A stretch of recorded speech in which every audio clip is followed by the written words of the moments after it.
बच्चों, जो हम वीडियो भी बना रहे थे, जो मैं अपलोड कर रही थी, वो वीडियो किसी कारण से बीच में स्टॉप हो गया, उसकी रिकॉर्डिंग नहीं हो पाई। तो चलो हम इसी को कंटिन्यू करते हैं। तो हम पढ़ रहे थे संदेश, और इसमें भी हम पढ़ रहे थे एक अच्छे संदेश की क्या क्या विशेषताएं होनी चाहिए। तो पहले हमारी विशेषता थी, जो संदेश होता है वो स्पष्ट और सरल होना चाहिए। तो इसमें सबसे मेन चीज़ होती है कि संदेश जो है वो हमेशा श्रोता को समझने वाली लैंग्वेज में होना चाहिए। ज़्यादा जटिल और घुमा फिराव संदेश नहीं होना चाहिए, क्योंकि जब तक संदेश श्रोता को समझ में नहीं आता तब तक हमारी कम्युनिकेशन की प्रोसेस पूरी नहीं हो पाती है। तो दूसरा हमारा है फ़ायदेमंद तथा उपयोगी। संदेश जो भी है उसका कोई ना कोई लाभ होना चाहिए, क्योंकि लाभ के लालच में ही श्रोता उसमें अपनी रुचि प्रदर्शित करता है।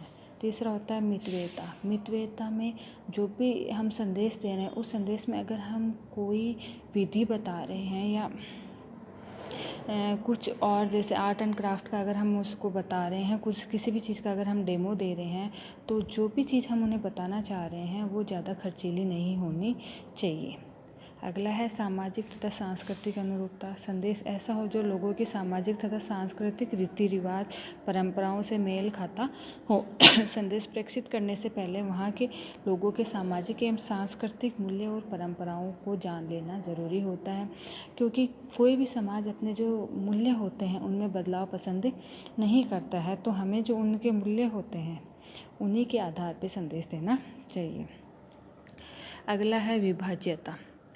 एक अच्छे संदेश में विभाज्यता का गुण होना चाहिए। हम जो संदेश देना चाहते हैं उसका उद्देश्य होता है कि अधिक से अधिक लोगों को लाभ पहुंचाना, नई बातें, नवीन विचार, नए उपकरण को अपनाना हर एक बस की बात नहीं होती है। ठीक है, मतलब क्या कह रहे हैं इसमें कि हम जो संदेश दे रहे हैं उसका उद्देश्य ये होना चाहिए कि उस संदेश से ज़्यादा लोग लाभ प्राप्त कर सके। तो हमारा दूसरा एलिमेंट जो था वो संदेश वो कंप्लीट हो गया। अब हम तीसरा एलिमेंट लेते हैं, संचार माध्यम, कम्युनिकेशन चैनल।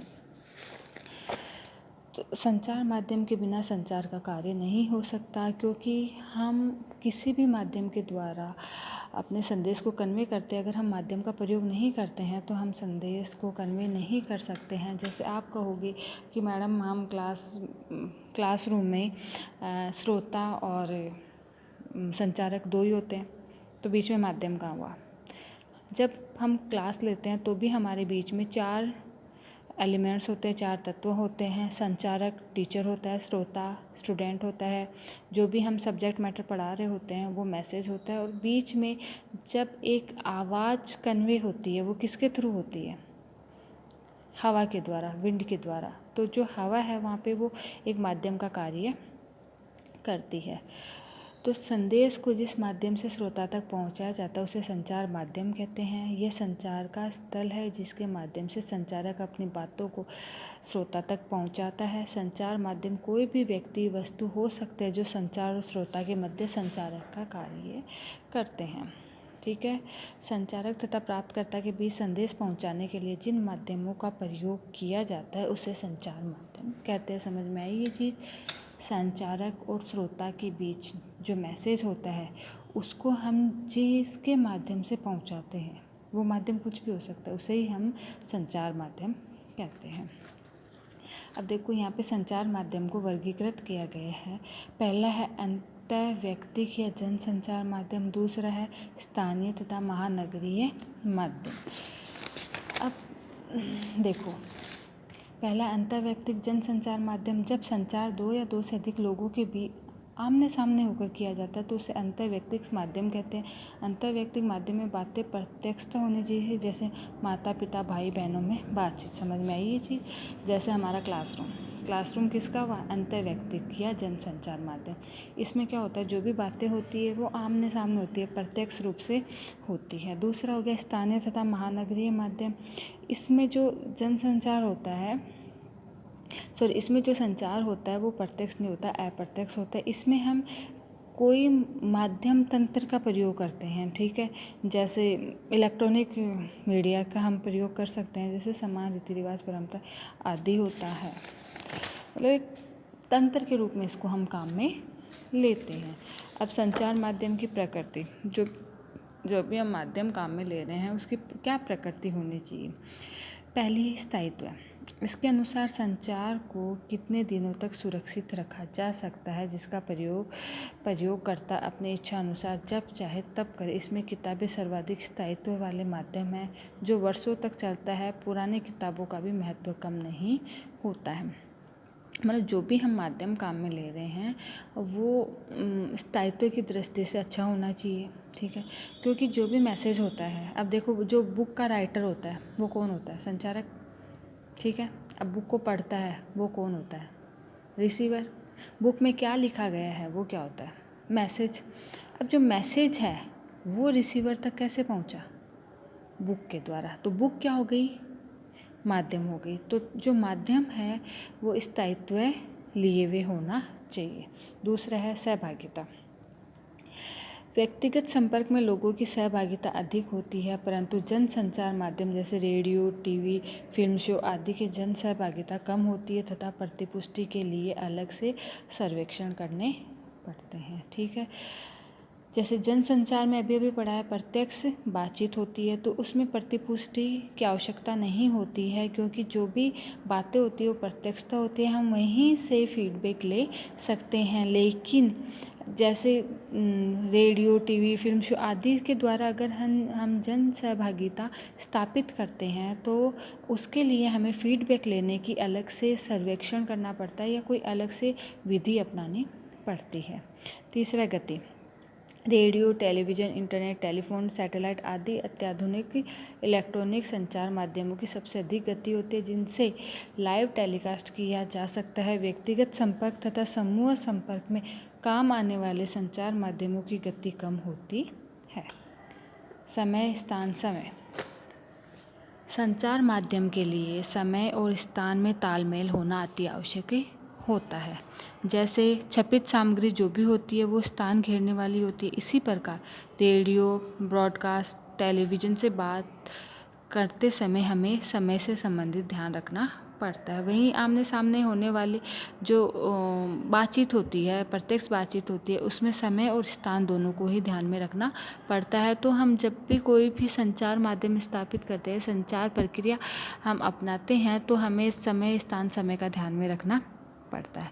अब देखो संचार माध्यम के साथ क्या क्या समस्याएं आ सकती है।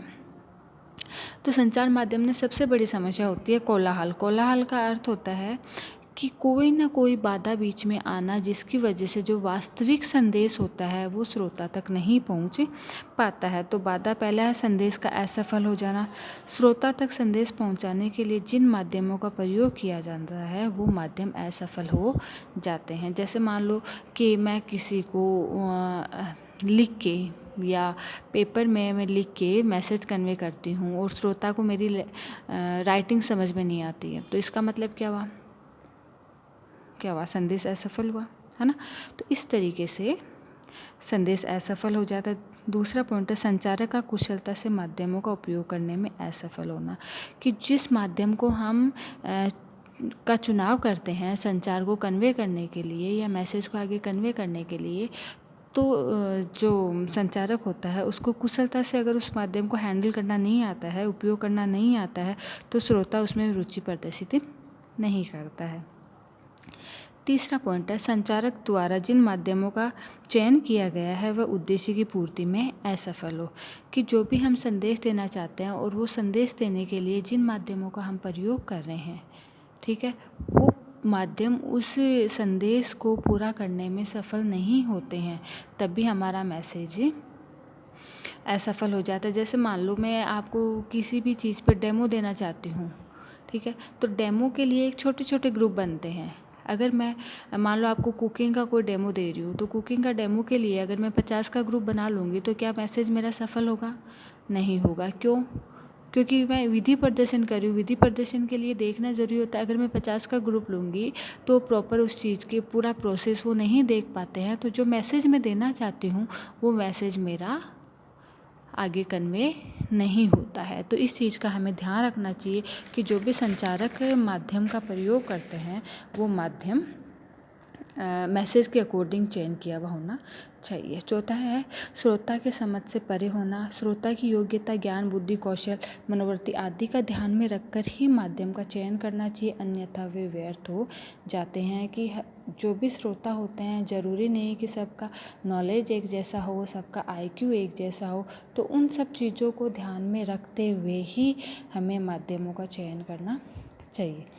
5वां पॉइंट है भौतिक बाधाओं को दूर करने में असफल होना। भौतिक बाधाओं से तात्पर्य अधिक गर्मी होना या बैठने की उचित व्यवस्था न होना। ऐसी बाधाएं होने पर श्रोता का ध्यान संदेश से बार बार हट जाता है। जैसे मान लो हम क्लास ले रहे हैं और मैं आपको मैसेज कन्वे कर रही हूँ और बाहर ज़ोर ज़ोर से आवाज़ें आ रही है, तो आपका ध्यान डाइवर्ट होगा। किससे? जो मैसेज मैं आपको दे रही हूँ उस पे से आपका ध्यान डाइवर्ट होगा और आपका ध्यान बार बार जो आवाज़ आ रही है उस पे जाएगा। तो जो मैसेज मैं आपको देना चाह रही हूँ वो मैसेज प्रॉपर तरीके से मैं आपको नहीं दे पाती हूँ। ठीक है, तो ये हो गए हमारे कम्युनिकेशन के जो एलिमेंट्स हैं। वो एलिमेंट्स जो थे वो मैंने आपको पढ़ा दिए हैं।